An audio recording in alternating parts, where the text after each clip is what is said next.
नमस्कार। आज सुनिए मुंशी प्रेमचंद की लिखी कहानी त्यागी का प्रेम। लाला गोपीनाथ को युवावस्था में ही दर्शन से प्रेम हो गया था। वे जब इंटरमीडिएट क्लास में थे तब मिल और बर्कले के वैज्ञानिक विचार उन्हें कंठस्थ हो गए थे। उन्हें किसी प्रकार के विनोद या प्रमोद में रुचि नहीं थी। यहां तक कि कॉलेज के क्रिकेट मैचों में भी उन्हें कोई उत्साह नहीं होता था। हास परिहास से वे कोसों दूर रहते थे और उनसे प्रेम की चर्चा करना ऐसा था जैसे किसी बच्चे को जूझू से डराना। वे प्रातःकाल घर से निकल जाते और शहर से बाहर किसी सघन वृक्ष की छाह में बैठकर दर्शन का अध्ययन करने में निरत हो जाते थे। काव्य, अलंकार और उपन्यास सभी को वे त्याज्य मानते थे। शायद ही कभी उन्होंने अपनी जिंदगी में कोई किस्से कहानी की किताब पढ़ी हो। उन्हें यह न केवल समय की बर्बादी लगता था बल्कि यह मन और बुद्धि के विकास के लिए भी हानिप्रद समझते थे। इसके बावजूद वे उत्साही व्यक्ति थे। सेवा समितियों में बड़े उत्साह से भाग लेते और स्वदेशवासियों की सेवा के हर अवसर को हाथ से नहीं जाने देते थे। अक्सर वे मोहल्ले के छोटे छोटे दुकानदारों के पास जाकर उनकी घाटे टोटे और मंदे तेजे की राम कहानी सुनते थे। धीरे धीरे उन्हें कॉलेज से घृणा हो गई। अब यदि उन्हें किसी चीज से प्रेम था तो वह दर्शन था। कॉलेज की बहुविषयक शिक्षा उनके दर्शन के प्रति प्रेम में बाधक हो रही थी। इसलिए उन्होंने कॉलेज छोड़ दिया और एकाग्रचित्त होकर दर्शन का अध्ययन करने लगे। लेकिन साथ ही उनका देश प्रेम भी बढ़ता गया और कॉलेज छोड़ने के कुछ दिनों बाद ही वे अनिवार्य रूप से जाति सेवकों के दल में शामिल हो गए। दर्शन में उन्हें भ्रम, अविश्वास और अंधकार दिखता था, जबकि जाति सेवा में सम्मान, यश और दोनों की सदिच्छाएं थीं। उनका वह सदनुराग जो वर्षों से वैज्ञानिक विचारों के नीचे दबा हुआ था, अब एक प्रचंड वेग के साथ बाहर आ गया। वे नगर के सार्वजनिक जीवन में कूद पड़े। देखा तो मैदान खाली था। हर ओर सन्नाटा ही सन्नाटा था। ध्वजाधारी तो बहुत थे, लेकिन सच्चे हृदय कहीं नजर नहीं आते थे। चारों ओर से उन्हें खींचने का काम शुरू हो गया। किसी संस्था में वे मंत्री बने, किसी में प्रधान और कहीं कहीं कुछ और। इस आवेश में उनका दर्शन प्रेम भी विदा हो गया। पिंजरे में गाने वाली चिड़िया की तरह जो विस्तृत पर्वत राशियों में आकर अपना राग भूल जाती है, उनका भी दर्शन में रुचि कम हो गई। अब भी वे समय निकालकर दर्शन ग्रंथों के पन्ने पलटते रहते थे, लेकिन विचार और अनुशीलन का समय कहाँ मिलता था। हर दिन उनके मन में यह संघर्ष चलता रहता था कि वे किस दिशा में जाएं, विज्ञान की ओर या देश सेवा की ओर। विज्ञान उन्हें अपनी ओर खींचता था और देश सेवा भी अपनी ओर। एक दिन वे इसी उलझन में नदी के किनारे बैठे हुए थे। जलधारा अपने लक्ष्य की ओर बड़ी तेजी से बढ़ रही थी, बिना तट के दृश्यों और वायु के प्रतिकूल झोंकों की परवाह किए। लेकिन लाला गोपीनाथ का ध्यान इस ओर नहीं था। वे अपने स्मृति भंडार से किसी ऐसे तत्वज्ञानी व्यक्ति को ढूंढ रहे थे जिसने जाति सेवा के साथ विज्ञान के समुद्र में भी गोते लगाए हों। तभी उनके कॉलेज के एक शिक्षक पंडित अमरनाथ अग्निहोत्री उनके पास आकर बैठ गए और बोले, कहिए लाला गोपीनाथ, क्या खबरें हैं? गोपीनाथ ने अन्यमनस्क होकर उत्तर दिया, कोई नई बात तो नहीं हुई, पृथ्वी अपनी गति से चल रही है। अमरनाथ ने कहा, म्यूनिसिपल वार्ड नंबर 21 की जगह खाली है, उसके लिए किसे चुनना तय किया है?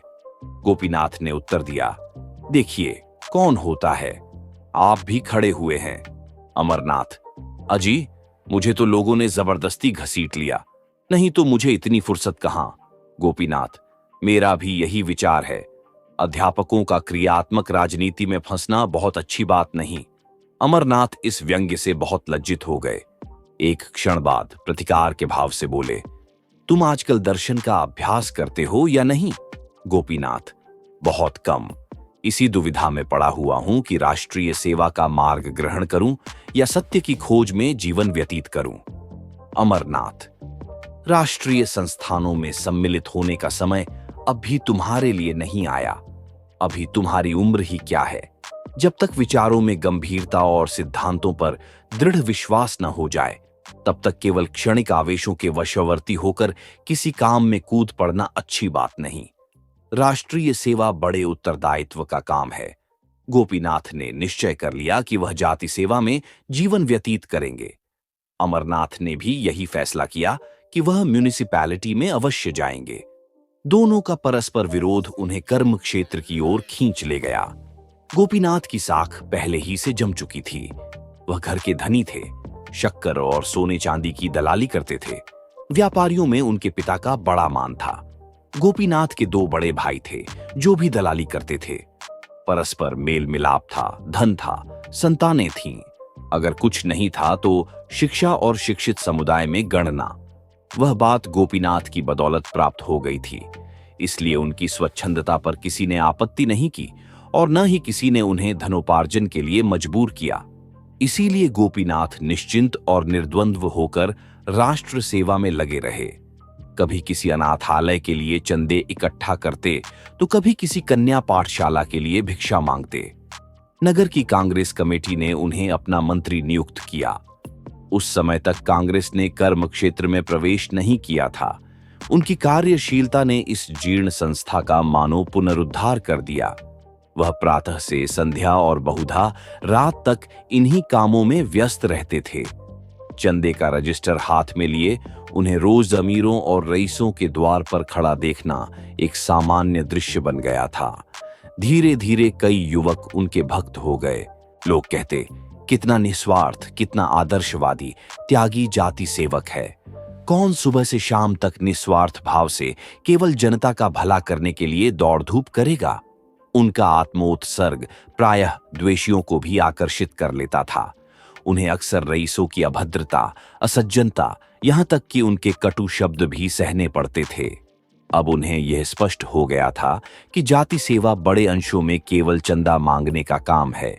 इसके लिए धनिकों की दरबारदारी या दूसरे शब्दों में खुशामद भी करनी पड़ती थी। दर्शन के उस गौरवपूर्ण अध्ययन और इस दान लोलुपता में कितना बड़ा अंतर था। कहाँ मिल और केंट स्पेंसर और किड के साथ एकांत में बैठकर जीव और प्रकृति के गूढ़ विषयों पर वार्तालाप करना और कहाँ इन अभिमानी, असभ्य मूर्ख व्यापारियों के सामने सिर झुकाना। वह अंतःकरण में उनसे घृणा करते थे। वे धनी थे और केवल धन कमाने की इच्छा रखते थे।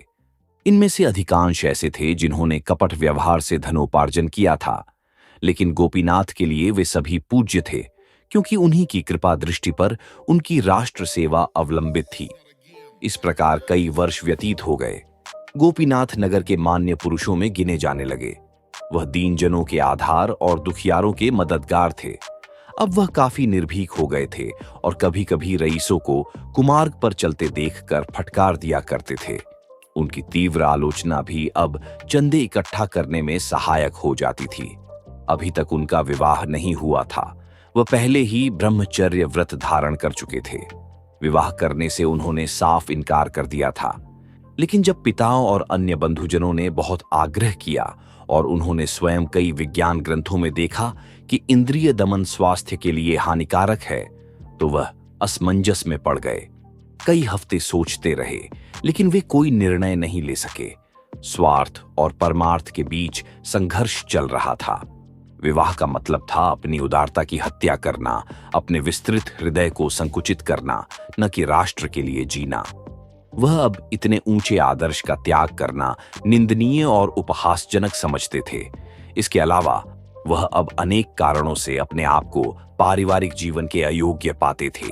जीविका के लिए जिस उद्योगशीलता, अनवरत परिश्रम और मनोवृत्ति की आवश्यकता थी, वह उनमें नहीं रही थी। जाति सेवा में भी उद्योगशीलता और परिश्रम की आवश्यकता थी, लेकिन उसमें आत्मगौरव का हनन नहीं होता था। परोपकार के लिए भिक्षा मांगना दान है, लेकिन अपने लिए पान का एक बीड़ा भी भिक्षा है। स्वभाव में एक प्रकार की स्वच्छंदता आ गई थी।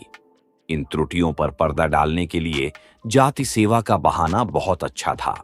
एक दिन वह सैर करने जा रहे थे कि रास्ते में अध्यापक अमरनाथ से मुलाकात हो गई।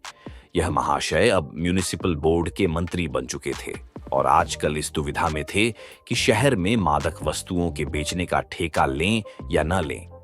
लाभ बहुत था, लेकिन बदनामी भी कम नहीं थी। अभी तक कुछ निश्चित नहीं कर सके थे। इन्हें देखकर बोले, कहिए लाला जी, मिजाज अच्छा है ना? आपके विवाह के विषय में क्या हुआ? गोपीनाथ ने दृढ़ता से कहा, मेरा इरादा विवाह करने का नहीं है। अमरनाथ, ऐसी भूल न करना। तुम अभी नवयुवक हो, तुम्हें संसार का कुछ अनुभव नहीं है। मैंने ऐसी कितनी मिसालें देखी हैं जहां अविवाहित रहने से लाभ के बदले हानि ही हुई है। विवाह मनुष्य को सुमार्ग पर रखने का सबसे उत्तम साधन है जिसे अब तक मनुष्य ने आविष्कृत किया है। उस व्रत से क्या फायदा जिसका परिणाम छिछोरापन हो? गोपीनाथ ने प्रत्युत्तर दिया, आपने मादक वस्तुओं के ठेके के विषय में क्या निश्चय किया? अमरनाथ, अभी तक कुछ नहीं। जी हिचकता है, कुछ न कुछ बदनामी तो होगी ही। गोपीनाथ, एक अध्यापक के लिए मैं इस पेशे को अपमान समझता हूं। अमरनाथ, कोई पेशा खराब नहीं है अगर ईमानदारी से किया जाए। गोपीनाथ, यहां मेरा आपसे मतभेद है। कितने ही ऐसे व्यवसाय हैं जिन्हें एक सुशिक्षित व्यक्ति कभी स्वीकार नहीं कर सकता। मादक वस्तुओं का ठेका उनमें एक है। गोपीनाथ ने आकर अपने पिता से कहा, मैं कदापि विवाह नहीं करूंगा। आप लोग मुझे विवश न करें वरना पछताइएगा। अमरनाथ ने उसी दिन ठेके के लिए प्रार्थना पत्र भेज दिया और वह स्वीकृत भी हो गया। 2 साल हो गए हैं। लाला गोपीनाथ ने एक कन्या पाठशाला खोली है और उसके प्रबंधक हैं। शिक्षा की विभिन्न पद्धतियों का उन्होंने अच्छे से अध्ययन किया है और इस पाठशाला में वह उनका व्यवहार कर रहे हैं। शहर में यह पाठशाला बहुत ही लोकप्रिय है। इसने बहुत हद तक उस उदासीनता का परिशोधन किया है जो माता पिता को पुत्रियों की शिक्षा की ओर होती है। शहर के गण्यमान्य पुरुष अपनी लड़कियों को सहर्ष पढ़ने भेजते हैं। वहां की शिक्षा शैली इतनी मनोरंजक है कि बालिकाएं एक बार जाकर मानो मंत्रमुग्ध हो जाती हैं। फिर उन्हें घर पर चैन नहीं मिलता। ऐसी व्यवस्था की गई है कि 3-4 वर्षों में ही कन्याओं को गृहस्थी के मुख्य कामों से परिचित करा दिया जाता है। सबसे बड़ी बात यह है कि यहाँ धर्म शिक्षा का भी समुचित प्रबंध किया गया है। अब की साल से प्रबंधक महोदय ने अंग्रेजी की कक्षाएं भी खोल दी है। एक सुशिक्षित गुजराती महिला को बंबई से बुलाकर पाठशाला के हाथ में दे दिया है। इस महिला का नाम है आनंदीबाई। वह विधवा है। हिंदी भाषा से भली भांति परिचित नहीं है, किंतु गुजराती में कई पुस्तकें लिख चुकी हैं। कई कन्या पाठशालाओं में काम कर चुकी हैं। शिक्षा संबंधी विषयों में उनकी अच्छी गति है। उनके आने से मदरसे में और भी रौनक आ गई है। कई प्रतिष्ठित सज्जनों ने जो अपनी बालिकाओं को मसूरी और नैनीताल भेजना चाहते थे, अब उन्हें यहीं भर्ती करा दिया है। आनंदी रईसों के घरों में जाती हैं और स्त्रियों में शिक्षा का प्रचार करती हैं। उनके वस्त्र भूषणों से सुरुचि का बोध होता है। वह उच्च कुल की है, इसलिए शहर में उनका बड़ा सम्मान होता है। लड़कियां उन पर जान देती हैं, उन्हें मां कहकर पुकारती हैं। गोपीनाथ पाठशाला की उन्नति देख देखकर फूले नहीं समाते। जिससे मिलते हैं आनंदीबाई का ही गुणगान करते हैं।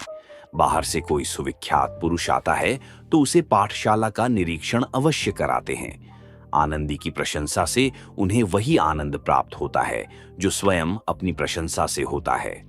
बाई जी को भी दर्शन से प्रेम है और सबसे बड़ी बात यह है कि उन्हें गोपीनाथ पर असीम श्रद्धा है। वह हृदय से उनका सम्मान करती है। उनके त्याग और निष्काम जाति भक्ति ने उन्हें वशीभूत कर लिया है। वह मुंह पर उनकी बड़ाई नहीं करती, पर रईसों के घरों में बड़े प्रेम से उनका यशोगान करती है। ऐसे सच्चे सेवक आजकल कहाँ? लोग कीर्ति पर जान देते हैं। जो थोड़ी बहुत सेवा करते हैं वह दिखावे के लिए, सच्ची लगन किसी में नहीं। मैं लाला जी को पुरुष नहीं देवता समझती हूँ। कितना सरल संतोषमय जीवन है। न कोई व्यसन न विलास। भोर से सायंकाल तक दौड़ते रहते हैं। न खाने का कोई समय न सोने का समय। उस पर कोई ऐसा नहीं जो उनके आराम का ध्यान रखे। बेचारे घर गए, जो कुछ किसी ने सामने रख दिया चुपके से खा लिया, फिर छड़ी उठाई और किसी तरफ चल दिए। दूसरी औरत कदापि अपनी पत्नी की भांति सेवा सत्कार नहीं कर सकती। दशहरे के दिन थे। कन्या पाठशाला में उत्सव मनाने की तैयारियां हो रही थीं। एक नाटक खेलने का निश्चय किया गया था। भवन खूब सजाया गया था। शहर के रईसों को निमंत्रण दिए गए थे। ये कहना कठिन है कि किसका उत्साह बढ़ा हुआ था, बाई जी का या लाला गोपीनाथ का। गोपीनाथ सामग्रियां एकत्र कर रहे थे। उन्हें अच्छे ढंग से सजाने का भार आनंदी ने लिया था। नाटक भी इन्हीं ने रचा था। नित्य प्रति उसका अभ्यास कराती थीं और स्वयं एक पाठ ले रखा था। विजयादशमी आ गई। दोपहर तक गोपीनाथ फर्श और कुर्सियों का इंतजाम करते रहे। जब 1 बज गया और अब भी वह वहां से न टले तो आनंदी ने कहा, लाला जी, आपको भोजन करने में देर हो रही है। अब सब काम हो गया है, जो कुछ बच रहा है मुझ पर छोड़ दीजिए। गोपीनाथ ने कहा, खा लूंगा। मैं ठीक समय पर भोजन करने का पाबंद नहीं हूं, फिर घर तक कौन जाए? घंटों लग जाएंगे। भोजन के बाद आराम करने का जी चाहेगा। शाम हो जाएगी। आनंदी, भोजन तो मेरे यहां तैयार है, ब्राह्मणी ने बनाया है। चलकर खा लीजिए और यहीं जरा देर आराम भी कर लीजिए। गोपीनाथ, यहां क्या खा लूं? एक वक्त न खाऊंगा तो ऐसी कौन सी हानि हो जाएगी? आनंदी, जब भोजन तैयार है तो उपवास क्यों कीजिएगा? गोपीनाथ, आप जाएं, आपको अवश्य देर हो रही है। मैं काम में ऐसा खो गया कि आपकी सुध ही न रही। आनंदी, मैं भी 1 जून उपवास कर लूंगी तो क्या हानि होगी? गोपीनाथ, नहीं नहीं, इसकी क्या जरूरत है? मैं आपसे सच कहता हूं, मैं बहुधा 1 ही जून खाता हूं। आनंदी, अच्छा, मैं आपके इनकार का मतलब समझ गई। इतनी मोटी बात अब तक मुझे न सूझी। गोपीनाथ, क्या समझ गई? मैं छूत-छात नहीं मानता, ये तो आपको मालूम ही है। आनंदी, इतना जानती हूं, किंतु जिस कारण से आप मेरे यहां भोजन करने से इनकार कर रहे हैं, उसके विषय में केवल इतना निवेदन है कि मुझे आपसे केवल स्वामी और सेवक का संबंध नहीं है, मुझे आपसे आत्मीयता का संबंध है। आपका मेरे पान फूल को अस्वीकार करना एक सच्चे भक्त के मर्म को आघात पहुंचाना है। मैं आपको इसी दृष्टि से देखती हूं। गोपीनाथ को अब कोई आपत्ति न हो सकी। जाकर भोजन कर लिया। वह जब तक आसन पर बैठे रहे, आनंदी बैठी पंखा झलती रही। इस घटना की लाला गोपीनाथ के मित्रों ने यूं आलोचना की, महाशय जी, अब तो वहीं पर खूब जोर देकर भोजन भी करते हैं। शनैः शनैः पर्दा हटने लगा। लाला गोपीनाथ को अब परवश्यता ने साहित्य सेवी बना दिया था। घर से उन्हें आवश्यक सहायता मिल जाती थी, किंतु पत्रों और पत्रिकाओं तथा अन्य अनेक कामों के लिए उन्हें घर वालों से कुछ मांगते हुए बहुत संकोच होता था। उनका आत्मसम्मान जरा जरा सी बातों के लिए भाइयों के सामने हाथ फैलाना अनुचित समझता था। वह अपनी जरूरतें आप पूरी करना चाहते थे। घर पर भाइयों के लड़के इतना कोलाहल मचाते कि उनका जी कुछ लिखने में न लगता। इसलिए जब उनकी कुछ लिखने की इच्छा होती तो बेखटके पाठशाला में चले जाते। आनंदीबाई वहीं रहती थीं। वहां न कोई शोर था न गुल। एकांत में काम करने में जी लगता। भोजन का समय आ जाता तो वहीं भोजन भी कर लेते। कुछ दिनों के बाद उन्हें बैठकर लिखने में कुछ असुविधा होने लगी। आंखें कमजोर हो गई थीं, तो आनंदी ने लिखने का भार अपने सिर ले लिया। लाला साहब बोलते थे, आनंदी लिखती थीं। गोपीनाथ की प्रेरणा से उन्होंने हिंदी सीखी थी और थोड़े ही दिनों में इतनी अभ्यस्त हो गई थीं कि लिखने में जरा भी हिचक न होती। लिखते समय कभी कभी उन्हें ऐसे शब्द और मुहावरे सूझ जाते कि गोपीनाथ फड़क फड़क उठते। उनके लेख में जान सी पड़ जाती। वह कहते, यदि तुम स्वयं कुछ लिखो तो मुझसे बहुत अच्छा लिखोगी। मैं तो बेगारी करता हूं। तुम्हें परमात्मा की ओर से यह शक्ति प्राप्त हुई है। नगर के लाल बुझकड़ों में इस सहकारिता पर टीका टिप्पणियां होने लगीं, पर विद्वत जन अपनी आत्मा की शुचिता के सामने ईर्ष्या के व्यंग्य की कब परवाह करते हैं। आनंदी कहती, यह तो संसार है, जिसके मन में आए कहे, पर मैं उस पुरुष का निरादर नहीं कर सकती जिस पर मेरी श्रद्धा है। पर गोपीनाथ इतने निर्भीक न थे। उनकी सुकीर्ति का आधार लोकमत था। वह उसकी भर्त्सना न कर सकते थे। इसीलिए वह दिन के बदले रात को रचना करने लगे। पाठशाला में इस समय कोई देखने वाला न होता था। रात की नीरवता में खूब जी लगता। आराम कुर्सी पर लेट जाते। आनंदी मेज के सामने कलम हाथ में लिए उनकी ओर देखा करती। जो कुछ उनके मुख से निकलता तुरंत लिख लेती। उनकी आंखों से विनय और शील, श्रद्धा और प्रेम की किरण सी निकलती हुई जान पड़ती। गोपीनाथ जब किसी भाव को मन में व्यक्त करने के बाद आनंदी की ओर ताकते कि वह लिखने के लिए तैयार हैं या नहीं, तो दोनों व्यक्तियों की निगाहें मिलती और आप ही झुक जाती। गोपीनाथ को इस तरह काम करने की ऐसी आदत पड़ती जाती थी कि जब किसी कार्यवश यहां आने का अवसर न मिलता तो वह विकल हो जाते थे। आनंदी से मिलने के पहले गोपीनाथ को स्त्रियों का जो ज्ञान था वह केवल पुस्तकों पर आधारित था। स्त्रियों के विषय में प्राचीन और अर्वाचीन, प्राच्य और पाश्चात्य सभी विद्वानों का एक ही मत था।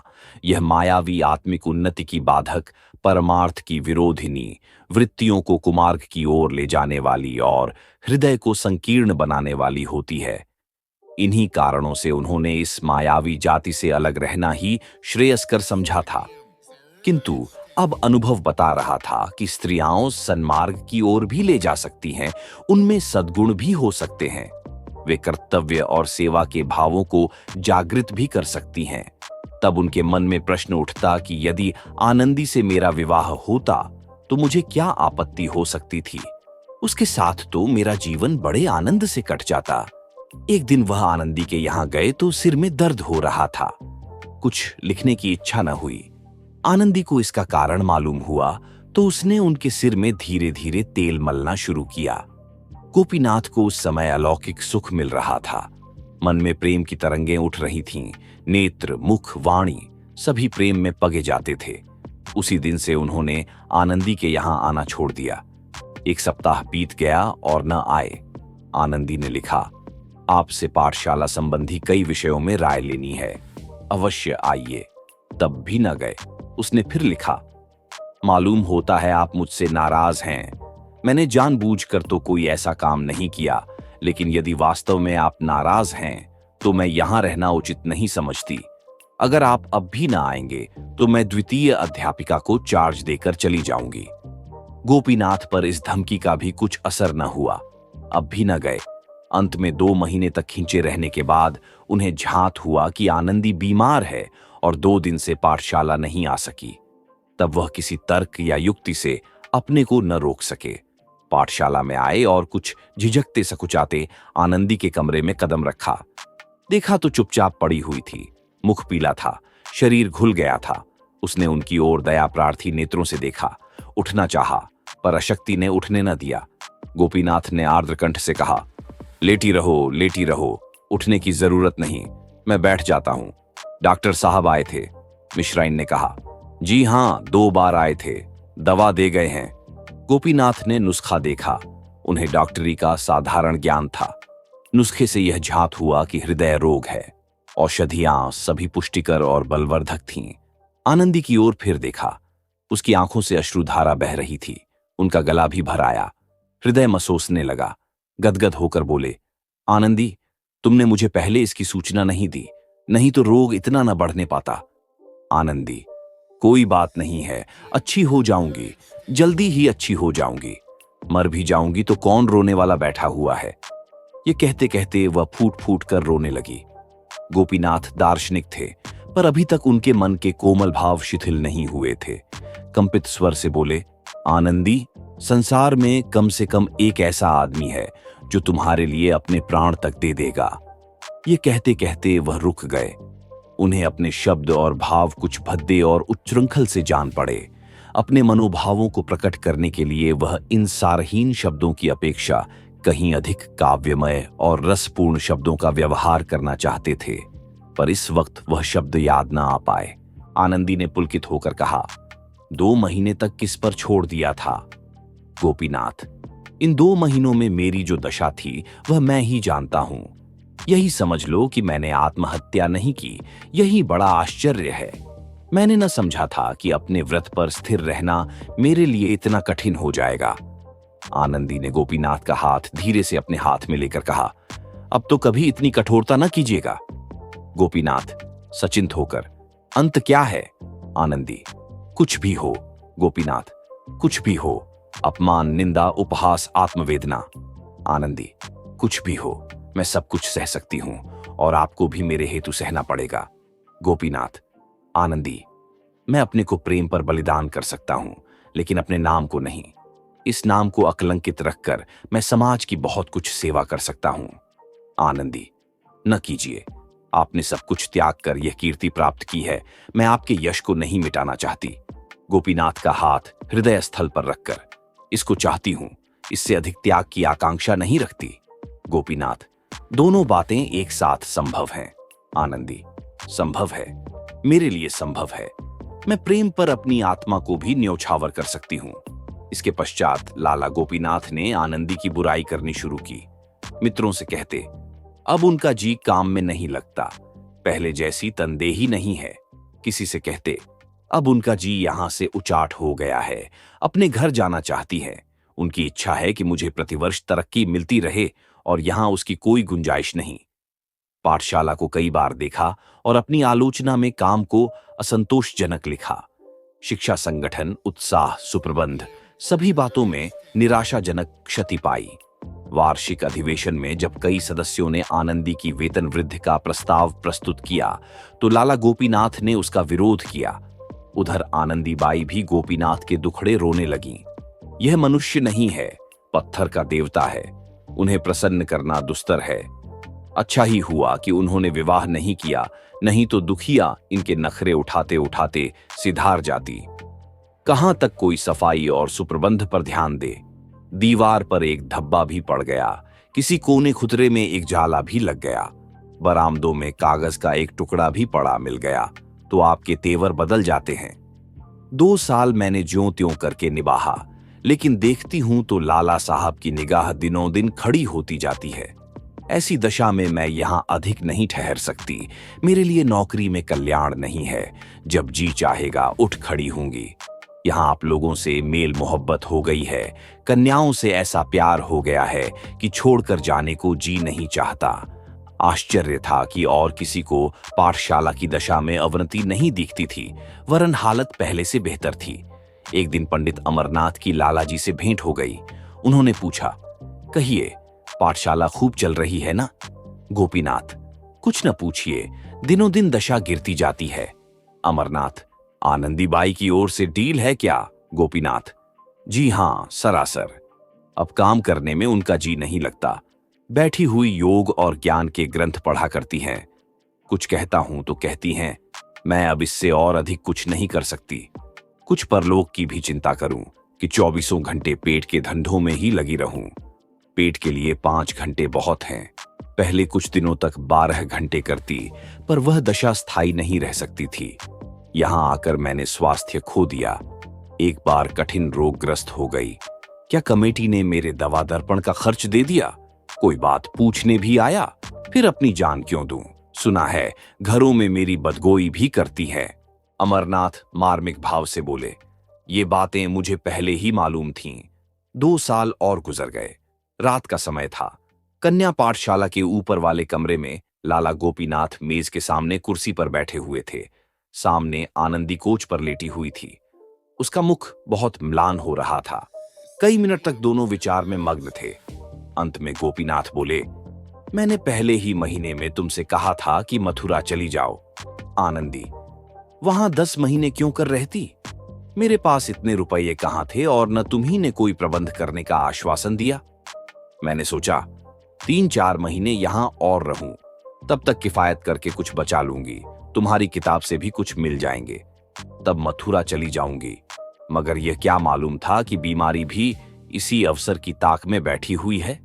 मेरी दशा 2-4 दिन के लिए भी संभली और मैं चली। इस दशा में तो मेरे लिए यात्रा करना असंभव है। गोपीनाथ, मुझे भय है कि कहीं बीमारी तूल न खींचे। संग्रहणी असाध्य रोग है। महीने 2 महीने यहां और रहने पड़ गए तो बात खुल जाएगी। आनंदी चिढ़कर, खुल जाएगी, खुल जाए, अब इससे कहां तक डरूं?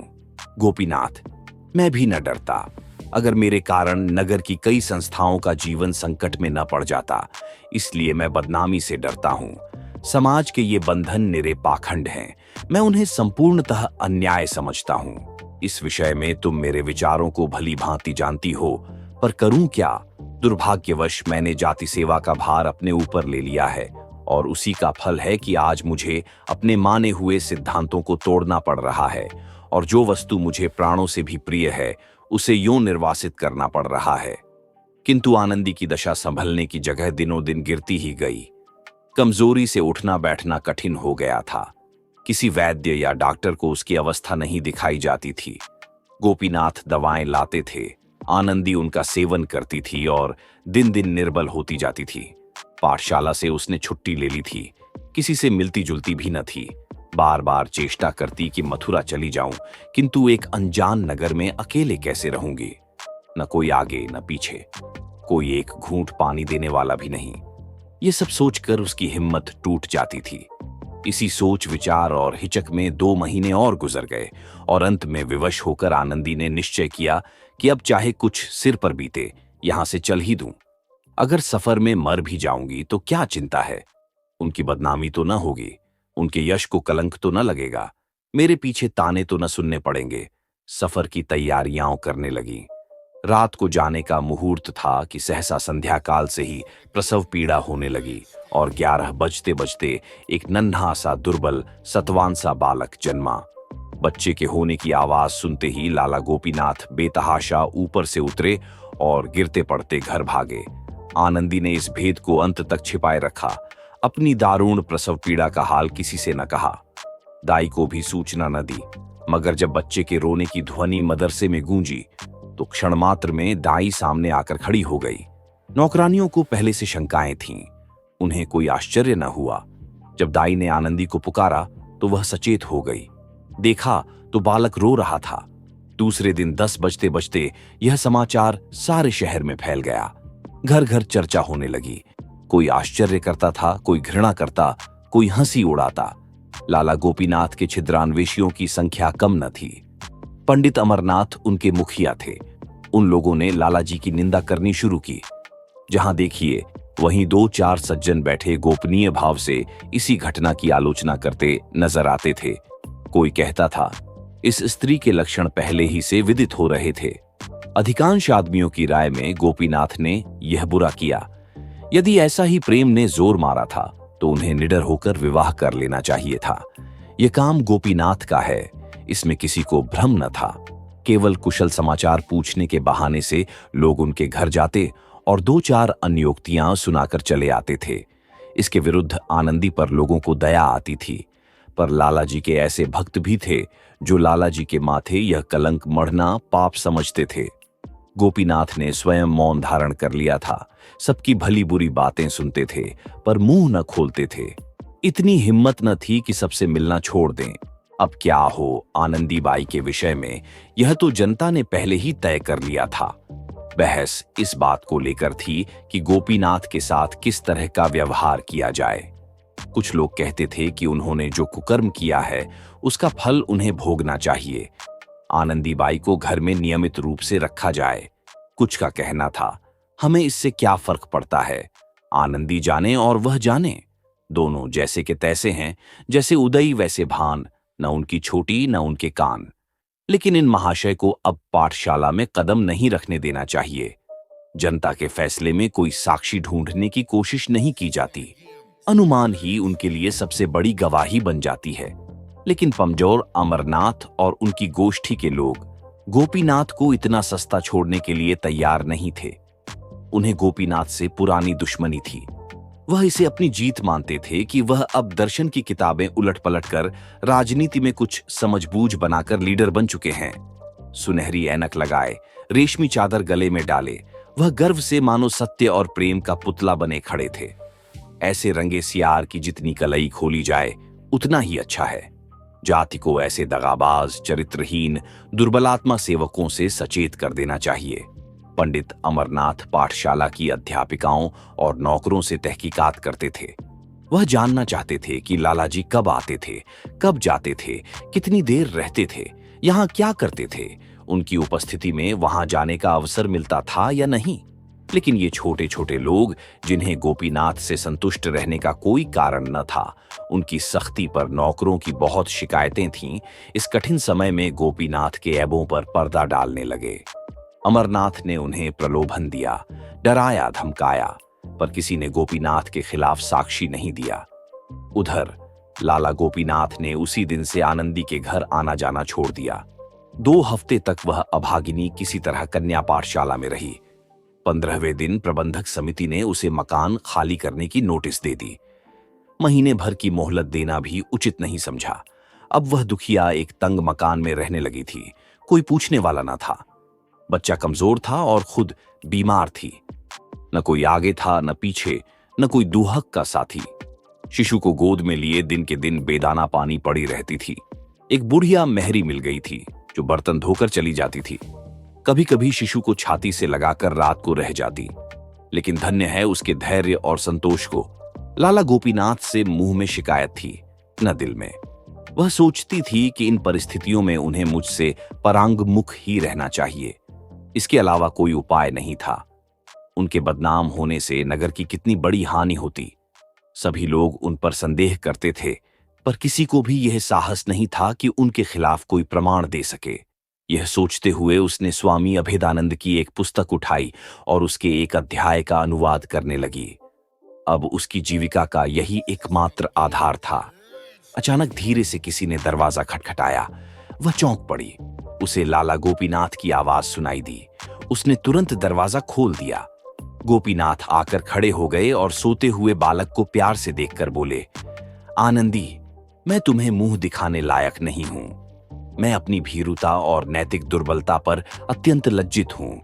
यद्यपि मैं जानता हूं कि मेरी बदनामी जो कुछ होनी थी वह हो चुकी। मेरे नाम से चलने वाली संस्थाओं को जो हानि पहुंचनी थी वह पहुंच चुकी। अब असंभव है कि मैं जनता को अपना मुंह फिर दिखाऊं और न वह मुझ पर विश्वास कर सकती है।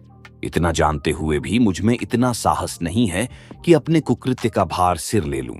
मैं पहले सामाजिक शासन की रत्ती भर परवाह न करता था, पर अब पग पग पर उसके भय से मेरे प्राण तक कांपने लगते हैं।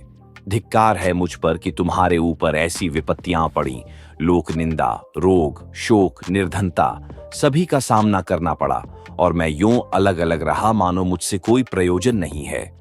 पर मेरा हृदय ही जानता है कि उसे कितनी पीड़ा होती थी। कितनी बार आने का निश्चय किया और फिर हिम्मत हार गया। अब मुझे विदित हो गया कि मेरी सारी दार्शनिकता केवल हाथी के दांत थी। मुझ में क्रिया शक्ति नहीं है, लेकिन इसके साथ ही तुमसे अलग रहना मेरे लिए असह्य है। तुमसे दूर रहकर मैं जिंदा नहीं रह सकता।